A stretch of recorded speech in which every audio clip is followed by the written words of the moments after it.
Joining us now is Okpe with stories trending around the world. Hello, I was hoping you would make me smile. How are you? I'm good. Tundu. Good morning. We have missed you. I won't wave. I'll blow you a kiss. Mwah. We missed you, I've and missed you all too. of your fans missed you too. Oh, that's really, lovely. Yes, it's good to have you back. It's good to be back. Thank you. Well, good morning to you, viewers. We begin what's trending on a rather sad note.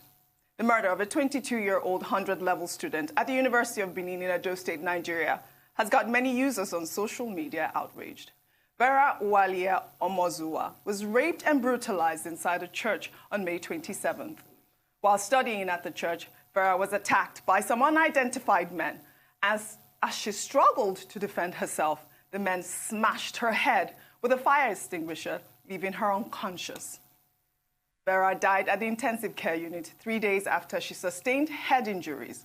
This news comes just days after 16-year-old Tina Ezekwe was shot dead by the police in Lagos. Users on social media have used the hashtag Justice for Uwa and Justice for Tina to protest gender-based violence and for the arrest of the perpetrators. Let's take some reactions. Musician Fowles wrote, "It is so exhausting to see injustice continue to thrive time after time. Every time we say not again, and then there is a new story. Enough is enough. It's too disheartening. Justice must be served for the innocent souls we keep on losing. Hashtag Justice for Tina, Justice for Uwa." Another user wrote, "Few days ago, Justice for Tina was trending. Today, it is Justice for Uwa.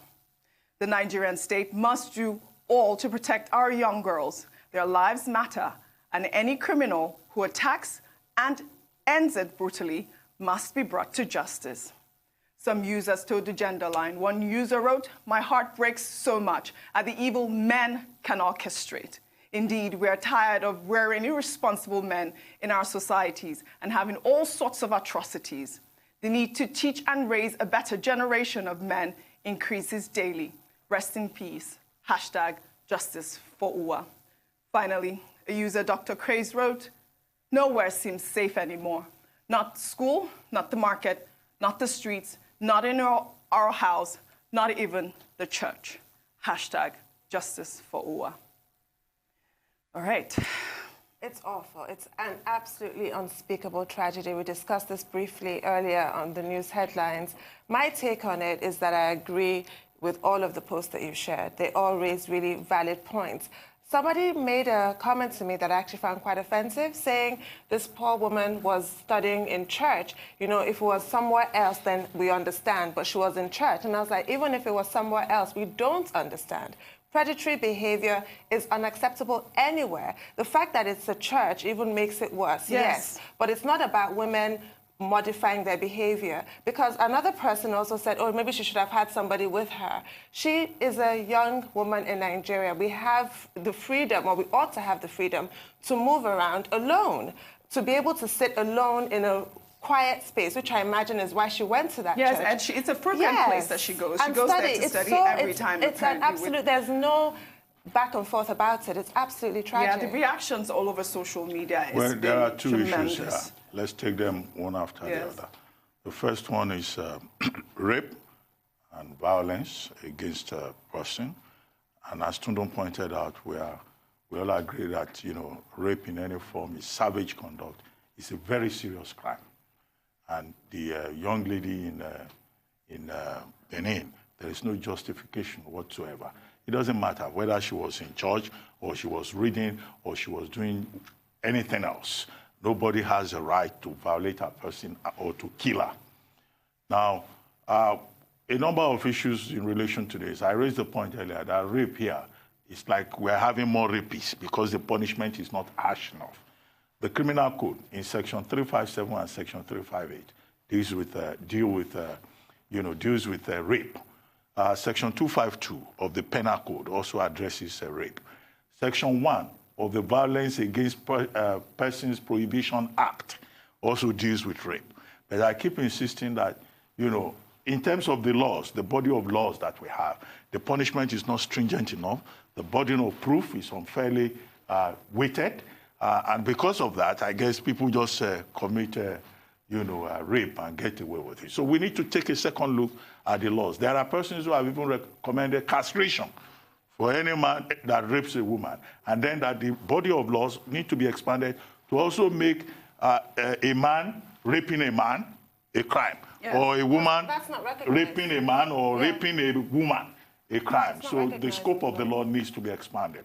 Now, in the case of UWA in Edo State, now the University of Benin issued a statement the following day, which was very nice. It sounded very nice. But there is a very funny paragraph in that statement that was issued by the University of Benin, where they were saying young persons should mind the company that they keep and the places they go to. Yeah. Now, this young lady went to church. Exactly. So is that an offense to go to church? I resent that kind of position. What is the morality about the company that you keep? Yes. So I thought that particular sentence, 2 sentences in that statement, could be taken to be offensive. And coming from a university, that's quite embarrassing. Yes. Now, the second issue, Tina, the lady that was killed around the Yanowuru in the Bariga area of Lagos. Now, this was a young lady who was just standing by the roadside. And the police were chasing a man whom they said had violated the curfew. It was a bus driver. They shot the bus driver. They shot at the bus. At the end of the day, the bus driver, one Matthew, was injured. But this young lady, standing by the roadside, was hit by stray bullets. Tina was a child. She was 16 years old. She was a child. So has it now become a dangerous thing for people to stand by the roadside in Nigeria? But the good thing is they have identified the police officer. They have identified them, one Theophilus and one Oguntoba. Who was apparently drunk, and actually, the police authorities have issued a statement. They say they are investigating. That if they find them guilty, they will be charged to court. I hope that they will find them guilty. But this is the issue. Charge them to court. In Nigeria, the police, well, unlike in America, they're named, paraded before the media, they're dismissed. But then, before we know it, like you were saying earlier, it just disappears from the pages of newspapers. We don't know if they're ever convicted. This is the issue. Well, I'm glad that you raised the point of UWA. I want to take some reactions from residents in the state. Well, let's take a listen. I have a video from some of the residents in the state. It was not good at all. Bite mark all over her body, her hand, her mouth. They tore her head. Blood was coming out from her ears, her nose, her mouth. She was raped. When I saw one of the injury, I felt tears as a father. I thought that was only the injury. I never knew that the injury was much. How would you tell me that more than 20 houses here did not hear a girl screaming? Yeah. Images from that video was graphic. We shouldn't show. What the last lady said about that's people why I heard brought her that screaming. up. I'm sure you were told. Growing up, every woman is told, if, God forbid, you're being raped, do not shout rape, shout fire. Nobody will help you if you're being raped. But people will come to your help, to your aid if it's a fire. That says a lot about the way women are perceived in society. I have never heard that. You've never heard that? No. I was always told that. On your way home, get your keys. Yeah, you don't wait till you're at your front door to get your keys out of your bag. All of these tips. Wow. When you go out, you don't go to the ladies on your own. You take a friend with you. It's always been drilled into my conscience. It's a very valid point that last lady raised, because they said that this lady she's always going to the church, so it seems like she was targeted, because there's no way they would know the exact time where she'd go and read, and then so it should be easy for the police to find these people. But I hope the police will succeed in tracking down the rapists and the murderers. It seems like because in this particular case, they did not just rape her, they smashed her head with a fire extinguisher. Yes. I mean, imagine that force. It seems like there's more to the story. This is premeditated murder. Yes. I want to make a point about Toyin, who was murdered at 16. If you're trying if you're trying to impose a curfew in Ikoyi as a policeman, would you start shooting randomly? But they said he was also drunk. The contempt. But even when they're drunk. Yeah. Even when they're drunk, they know how to behave. This is the contempt people have for the poor. Yes. There's a way that you will not behave in certain areas with certain people. It's disgusting. Well, this is why we keep insisting that the police should be subjected on a regular basis to psychiatric tests. Yes. Because the way some of them behave with firearms, you will see that they've forgotten everything they were taught at the police college. and many of them are depressed. But that is no justification for them to be shooting and killing people anyhow. Extrajudicial killing is unacceptable. Absolutely. So there should be regular psychiatric tests for Nigerian policemen, because people have been protesting. There are many NGOs that are complaining about police brutality, and we have not seen any change. It is a huge problem. Very well said, Dr. Bati. Let's take Can't be giving guns to crazy people, killing people all over town. May their souls rest in peace, both of them. And some other ladies as well that have gone through this. Let's take another story in Katsina State, Nigeria, where residents in some villages under the Fasakri local government area of the state have fled their homes after a deadly attack by gunmen over the weekend. The gunmen attacked on Friday and Saturday, abducting girls during the process and leaving scores of dead bodies in the state. Some residents were said to have engaged the gunmen with local arms during the attack. According to reports, the gunmen also burnt down houses, animals, and foodstuff during the rampage. Users on Twitter have reacted to the news. Let's take some reactions real quick. One user wrote, "At this time, are these so-called bandits are not Northerners. It's so surprising when a brother kills its own blood. Just can't comprehend it. Wake up, Northerners. Wake up, Nigerians." Another user wrote, "I read many Nigerians insulting the American president for not doing enough in respect to the racism over there. But we're doing nothing to demand the resignation or impeachment of our failed president and other political or military leaders over the endless killings here." Dr. Bati, we took a story last week about killings in Sokoto, and it just seems like it's the same thing going on in the north. It's and the thing is, I think they should just stop calling these people bandits. They are terrorists. That's what they should label them. Criminals. Criminals and terrorists. I also don't like that term, bandits. I don't know why that's Why are we using those terms? Because these people, and I appropriate. don't understand why nothing is being done at this point with these people, and they are just killing innocent people. It's a problem. Even in southern Kaduna right now, it's a huge problem. Yes. This has really, I completely agree with anybody who is saying that we really need to look in askance to our leadership at this point. These are Nigerian lives being lost for no reason, and nothing is done. I watched you guys talking about the Sokoto incident and how those villagers were terrorized for hours and nobody came to their aid. Same thing happened with this one. They operated throughout the night on Saturday, I believe. It happened the same on Friday as well. I mean, I don't understand what's happening in the north at this point. Again, it just shows that whatever challenges we may face, security remains a very big problem. Yes. And it's,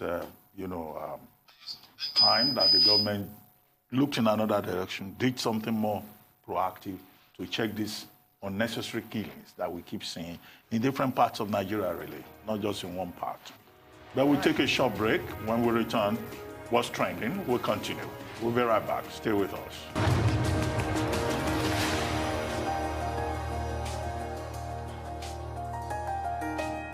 Welcome back to the morning show here on the Outrage News channel.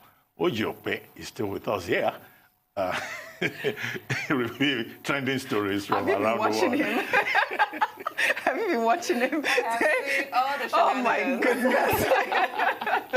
Yes, we're still here. Well, we'll take another story in Nigeria. The governor of Ogun State, Dapo Abiodun, has come under fire on social media for describing doctors calling for a strike in the state as irresponsible for requesting a wage increase. Resident doctors at the Olabisi Onabanjo University Teaching Hospital in Shagamu, Ogun State, had on May 22nd announced a strike action over the way the state government had been handling the welfare of doctors. In a now viral video, the governor chastised the medical practitioners, saying they should be more concerned about people's welfare than clamoring for money. Well, let's take a quick listen before we come back for a discussion.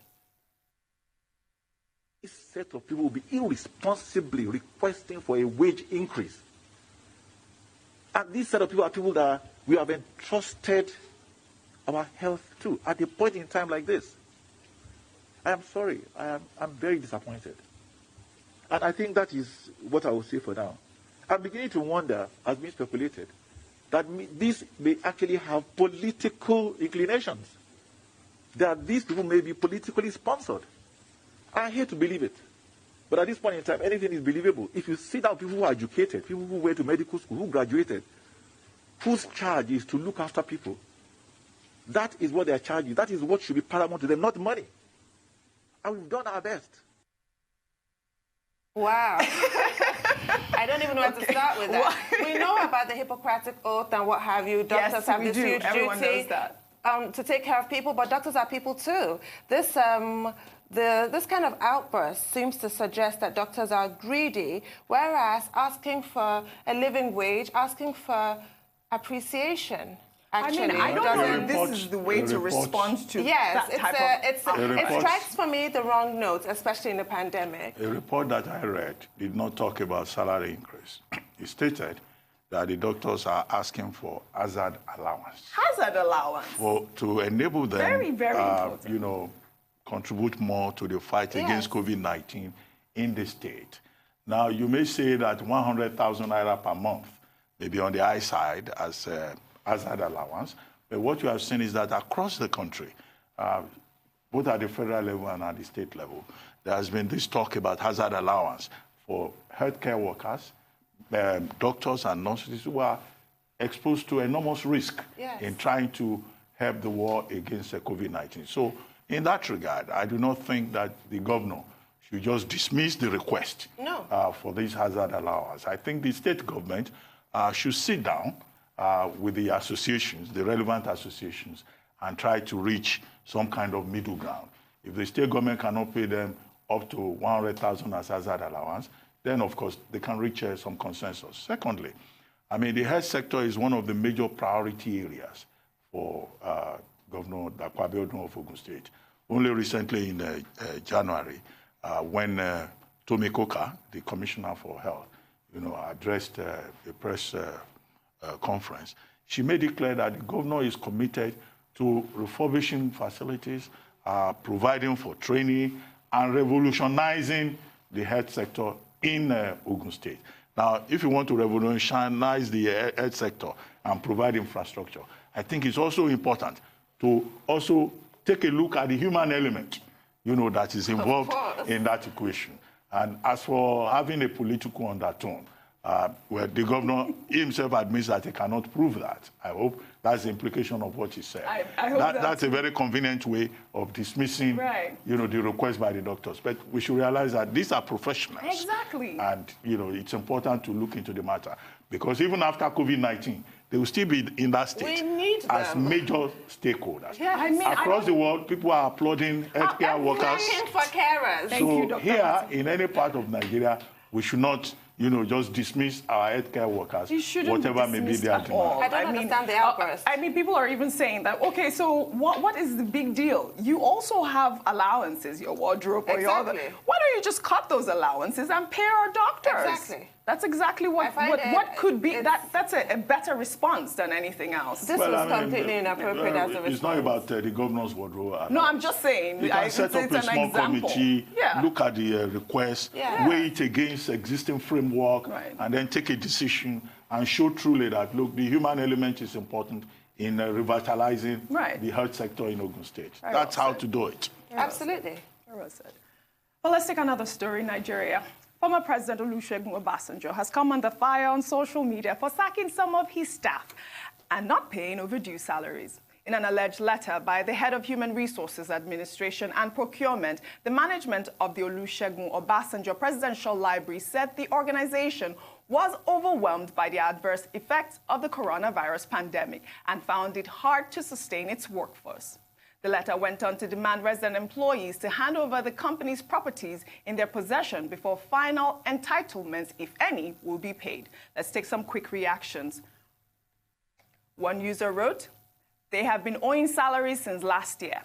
They will pay one, and it's going to be after 3 to 4 months that they will pay another one. We have workers collecting less than 30,000 naira, and they refer to those collecting 50,000 naira as senior staff, and they are still owing. Shameful." Another user wrote, "It has nothing to do with pandemic because OPL has been owing them salaries since last year. They just want to use the pandemic as excuse. This has been a pattern of Atiku and OBJ. They like sacking workers without benefits Examples: Nigeria Airways, Nitel, etc. Finally, a user wrote, if you were a businessman during this pandemic, you would know how difficult it is to continue paying staff without monumentally low business activities. Being a former president isn't the same as Father Christmas. It's not a sack. They stand a chance of being recalled when this is over. I mean, I think that this last tweet really summarized what really it is. I think Nigerians overreact with different things. I mean, I'm not going to sit here and say, well, he shouldn't sack his staff or the president shouldn't sack their staff, because obviously we all know the issue of the pandemic at this point. Well, but it's not really him, because it's Olusegun Obasanjo Library, but it's run by a board of trustees, no? But because it's his name, yes, everybody's attacking him. But yes, there are different considerations. In the UK, since you mentioned Clap for Carers, you remember all these reports of English or UK-based billionaires using taxpayer money to furlough their staff, and people have flayed them. Victoria Beckham, yes. She had to reverse herself. Yes, that you have all of this money, why are you doing that? So I think that there's an expectation of a man of the former president's stature to reach into his own pockets and pay the wage bill. But that's not really happening at this point. That's not how it works, yes, and I really can't quite see the point of the story. But Tundu has made a point. We must separate Obasanjo, the statesman, from Obasanjo, the business person. And of course, in the face of COVID-19, many businesses have been having issues. Some are about to lay off staff. In the case of the Olusegun Obasanjo presidential library, since you consider it an important story, what has happened is I don't consider it an important story, Dr. Bati. If it was not important, you would not bring it here. Well, it's what's trending, Dr. Anyway, Bati. let me finish. I don't choose what's trending stories. No, let me finish. The internet has spoken. The internet has spoken. Let me finish. Now, in this particular case, you know, the staff, they have been temporarily laid off. It's not as if they've been sacked. And many businesses are adopting business continuity plans. I mean, we've had so many businesses in Nigeria. First, it was Arike. After Arike, there was Airpeace. There was a controversy over a decision that was taken at one particular bank. You know, so people are bound to be anxious. But to say, oh, because Vice President Atiku had been Vice President or President Olusegun Obasanjo has been in office, then he cannot take business decisions. I think that would not be fair. Even in the media, you know, the big concern in the media is that in the last 2 weeks, many media houses have been laying off staff. Even media houses have not been paying salaries. You know, there are cases that NUJ has had to take up. So it's a general thing in the time of a pandemic. People should not attach personalities to it. To do that would be most unfair to President Obasanjo. Very well said. Well, let's head over to India now, where monkeys mobbed an Indian health worker and made off with blood samples from COVID-19 tests. The monkeys made away with 3 samples and scampered up nearby trees in the city of Meerut near Delhi. Footage of the monkeys went viral on social media after Twitter users posted a video of one of the monkeys chewing the test samples. The Meerut College superintendent reported over the weekend that the sample boxes were later recovered and had not been damaged. I mean, I think this, when I saw the story, I was in shock at first. I'm like, what were the monkeys doing? I finally understand that phrase, cheeky monkey. These monkeys are so cheeky. But if, I have to say, if this was in Nigeria, we would all scoff, wouldn't we? Because we've had all kinds of animal farm characters, snakes swallowing money and all kinds of things. So I guess these things do happen. How did the monkeys have access to... It's India. An open window, I imagine. Exactly. That's what somebody left a window open. Well, how did that happen? And the monkeys did what they did. But probably when the persons involved will learn a lesson from this. But I'm just glad that nothing happened with the. You know, monkeys have been. I mean, animals have been tested for COVID-19, but you know, thank God, there have not been any proof that these animals can transmit the virus or transfer the virus to humans. So anyway, we don't know what happened. Thank you very much. Well, we have a final story, Dr. Bati. We still have time. Yes, let's take our final story on their entertainment in the U.S. Media personality Kylie Jenner has reacted to the report by Forbes magazine on her billionaire status. In March 2019, Forbes declared that the 22-year-old reality TV star had become the world's youngest self-made billionaire. But on Friday, in an article, the magazine made a U-turn and said it no longer believed that her net worth was as reported. It also alleged that the Jenner family was inflating figures for the makeup mogul's company. Kylie Jenner took to Twitter over the weekend to react to the statement. She said the article by the business magazine was based on a number of inaccurate statements and unproven assumptions. Forbes estimates Kylie's net worth now at just under $900 million. Well, boo-hoo! I'm going to weep. Whatever is poor Kylie to do with only $900 million? I mean, how will she cope? Anyway, the part of it that I think we should note is that this has implications for the image of the Kardashians. Yes. And Forbes. It could also... I think Forbes is more important. No, but Forbes, they corrected their story. They did further investigation, so they are okay. It's not the first time they've Then, done of course, this. They did it with Donald Trump, I think, This may force government to pay attention to Kylie Jenner and her business. Yes. You know, tax evasion, tax manipulation is a crime. Yes, well, let's see how that goes. Let's see if it's true. And you have persons like Jaru, Martha Stewart going to jail Leona for tax issues. Many. Anyway, thank you very much, you can thank me. We'll see you tomorrow.